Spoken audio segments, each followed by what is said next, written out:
In a previous video, I made an auto roll-up window for car. This is an upgraded version to that project.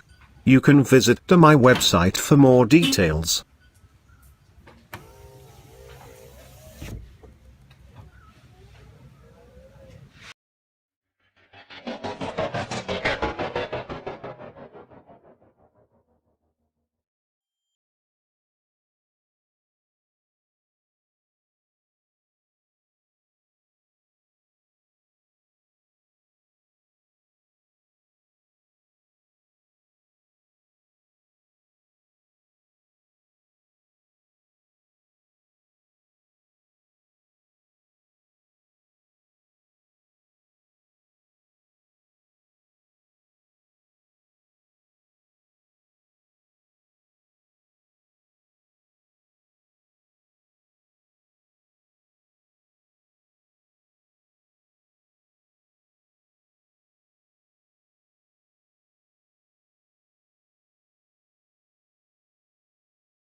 Will be stopped.